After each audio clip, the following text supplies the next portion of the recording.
Ship sailings, 17 of them have been canceled out of a scheduled 80 or so. That shows that the drop will be precipitous and fast. Here's some video on social media that shows the port of Seattle, which is much quieter, at least reported to be, than usual. August 2025 marked an unprecedented shock to the global economy. 7 of the world's busiest seaports simultaneously stopped accepting shipments from the United States, not because of war, natural disaster, or terrorism, but because the Trump administration's tariff war had spun completely out of control.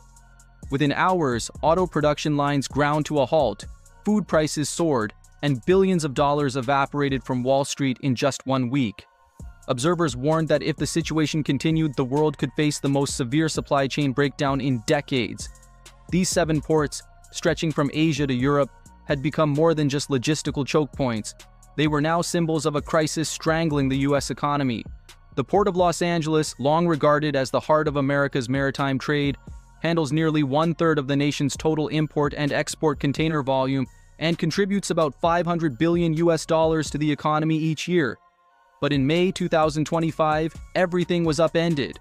When the Trump administration raised tariffs on Chinese goods to a record 145%, the flow of cargo nearly froze. Ship traffic dropped by more than 5%, the equivalent of roughly 224,000 containers disappearing from the port within weeks. Working hours for dock workers were cut by almost half, leaving thousands of transport and logistics workers in precarious conditions. Major industries such as automotive, electronics, and retail have been struggling to adapt.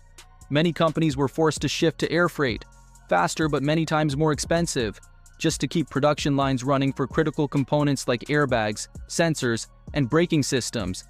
Even after Washington and Beijing reached a temporary 90-day truce that reduced tariffs to 30%, port traffic only recovered slightly.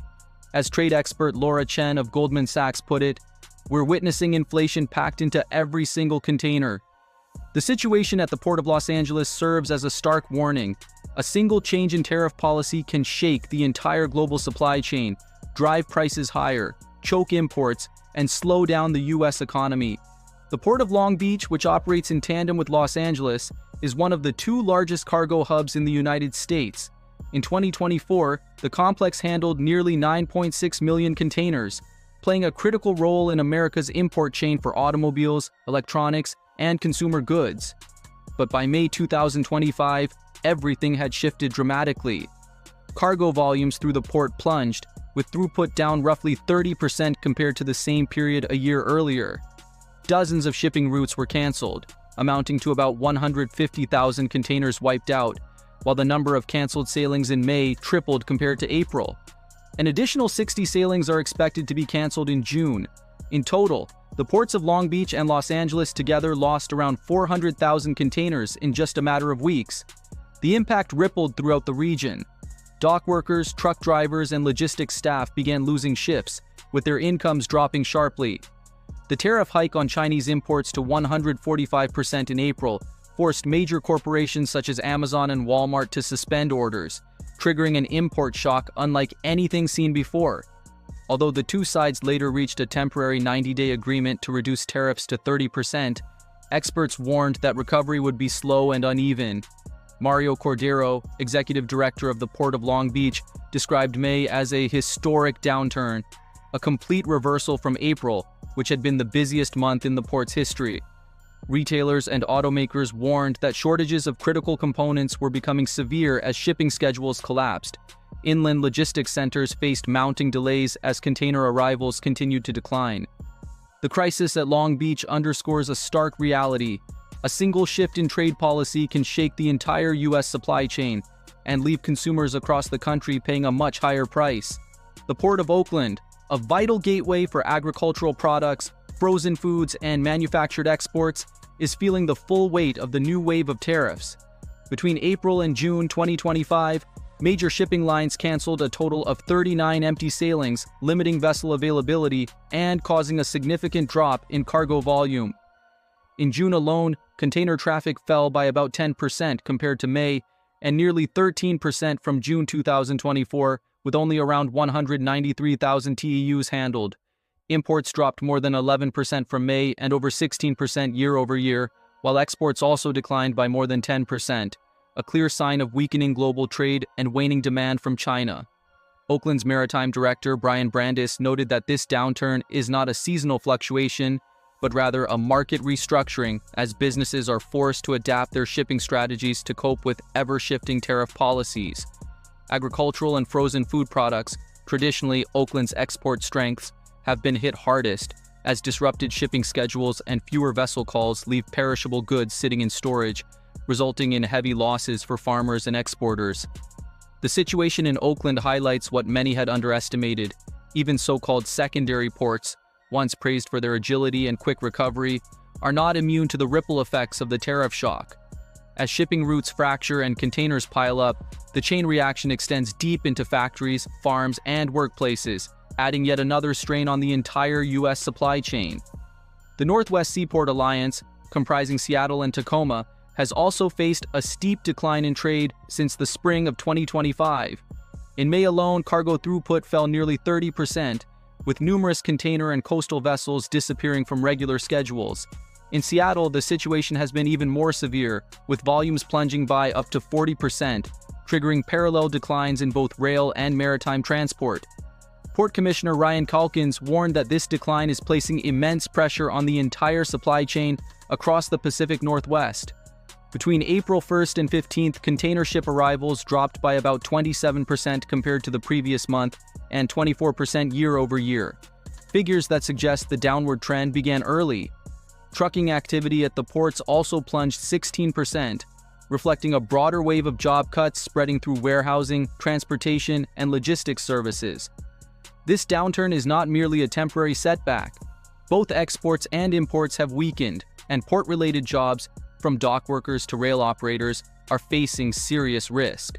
Many economists believe this could be the first clear sign of a recession beginning right at the waterfront.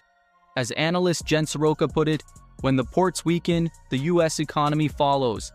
The Port of Savannah closed the 2025 fiscal year, ending June 30th, with a total of 5.7 million containers handled, the second highest level in its history, up 8.6% from the previous year.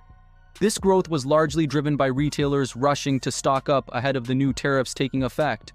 The peak period occurred between March and May, with each month surpassing the 500,000 TEU mark. May alone saw more than 500,000 containers, a 2.2% increase from the same month last year, making it one of the busiest Mays the port has ever recorded. However, the momentum quickly reversed. By June, container traffic had fallen 9.6% year over year, signaling that the tariff volatility was beginning to take its toll. Georgia Ports Authority CEO Griff Lynch described the decline as a direct result of the Trump administration's tariff adjustments, calling it a period of deep uncertainty until the market stabilizes.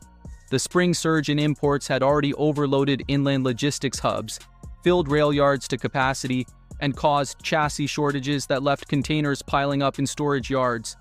Automotive plants in Georgia and Alabama, along with major retailers across the region, are now facing prolonged delays in receiving components such as engine modules, home appliances, and imported consumer goods. Savannah's story underscores a clear reality. Even a record-setting port can tumble rapidly when trade flows are disrupted. A single tariff change can turn growth into gridlock overnight. The port of Yantian in Shenzhen, one of China's busiest export gateways, handles more than 25% of all shipments bound for the United States, making it a critical link in the trans-Pacific trade chain. When Washington and Beijing agreed to a 90-day tariff truce in mid-May, shipping demand surged beyond expectations. In just the first week of May, container bookings from China to the U.S. jumped an astonishing 277% compared to the previous week, pushing the logistics system to the brink. Freight forwarders reported fully booked vessels through the end of the month, scarce berthing space, and freight rates climbing by the day. According to HSBC trade analyst Li Kyung, this was a structural paralysis, as Yantian struggled to process an overwhelming number of contracted orders, leaving virtually no room for spot shipments. Thousands of containers waited to be loaded, while companies fiercely competed for available space. The congestion at Yantian quickly triggered a chain reaction, forcing American importers, particularly in the automotive, electronics, and consumer goods sectors, to rush orders, driving shipping rates to record highs and throwing delivery schedules into chaos. For U.S. businesses, this meant skyrocketing import costs. from brake systems to motherboards. Even after tariffs were temporarily reduced to 30%, the backlog showed no sign of easing. Experts warned that the gridlock at Yantian could persist for weeks, creating a cascade of delays across global trade routes.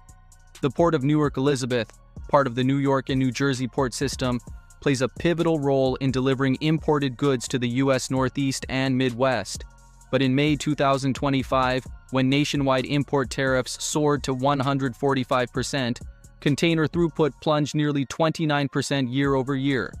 Regional logistics firms describe the situation as the calm before the storm, as businesses rushed to unload remaining cargo before shipments collapsed under the temporary tariff freeze. Trucking activity around the port slowed noticeably. Many truck drivers and logistics companies reported steep declines in volume and profits as once steady shipments dwindled.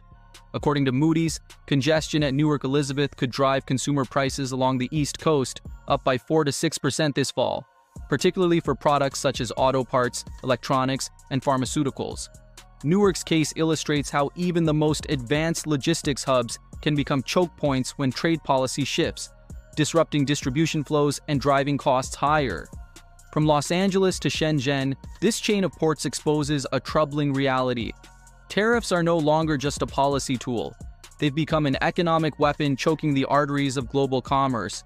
Empty ships, soaring freight costs, and shrinking supply are no longer temporary phenomena.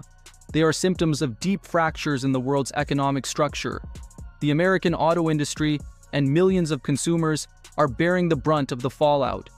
This is no longer merely a shipping crisis, it is the opening front of a global recession. The question now is whether leaders can reverse the course before everything unravels, or allow the economy to slide further into decline. This crisis is not only about ships or tariffs, it's about the future of the U.S. economy and the daily lives of ordinary people. If you felt the effects of these disruptions, share your story in the comments and stay tuned for the latest updates.